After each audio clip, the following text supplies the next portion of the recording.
केरल के सहाफी सिद्दीक कप्पन 28 महीने के बाद जेल से रिहा हुए हैं। हाथरस मामले की रिपोर्टिंग के दौरान हुई थी कप्पन की गिरफ्तारी।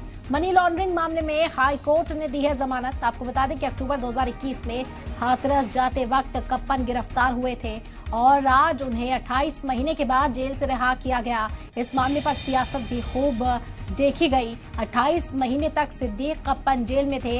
हाथरस की जो वारदात थी, जो वाकया हाथरस में पेश आया था, उसी की रिपोर्टिंग के लिए जा रहे थे जिस वक्त रास्ते में से उन्हें गिरफ्तार किया गया था। 28 महीने जेल में बिताने के बाद इस मामले पर काफी सियासत हुई। उनकी अहलिया कई सियासतदानों से मिलती हुई इस मुद्दत-ए-कार के दौरान नजर आई, कई बार समाअत हुई और आज आखिरकार 28 महीने के बाद सिद्दीक कप्पन को रिहा किया गया। हाथरस मामले की रिपोर्टिंग के दौरान ही कप्पन की गिरफ्तारी हुई थी। मनी लॉन्ड्रिंग के मामले में भी हाई कोर्ट ने जमानत दे दी है। अक्टूबर 2021 में हाथरस जाते वक्त कप्पन की गिरफ्तारी हुई थी। आपको बता दें कि उनके ऊपर यूएपीए के चार्जेस भी लगाए गए थे। हालांकि यहां पर उन्हें 28 महीने के बाद रिहा किया गया है। बड़ी खबर इस वक्त आप तक पहुंचा रहे हैं सिद्दीक कप्पन से जुड़ी हुई।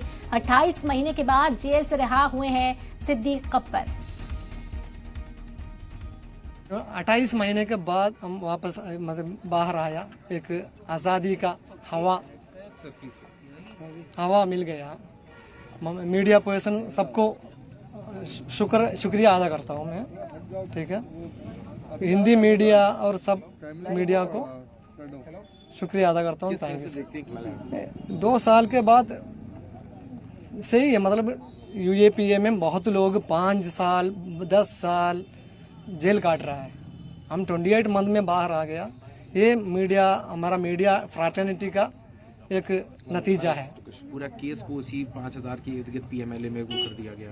यार ये अभी ईडी मतलब एक पॉलिटिकल टूल है, बस इतना है। इसमें क्या है भाई कि उसको काफी एक heinous motive Uttar Pradesh police ने बताया था। यार वो लोग मना किया, वो पॉपुलर फ्रंट का नहीं, ये वो स्टूडेंट था। दोनों मेरा साथ 2 लड़कियां था, वो दोनों स्टूडेंट था, जामिया में स्टूडेंट था, एक मेरठ यूनिवर्सिटी में स्टूडेंट था। एक हमारा ड्राइवर था, ओला ड्राइवर था, उसको भी पीएफआई का बनाया, मुझे पीएफआई का सेक्रेटरी बनाया, फाउंडर मेंबर बनाया। इसमें क्या मतलब, ये एलिगेशन है। एसटीएफ मुझे बताया, मैं पीएफआई का फाउंडिंग मेंबर बताया।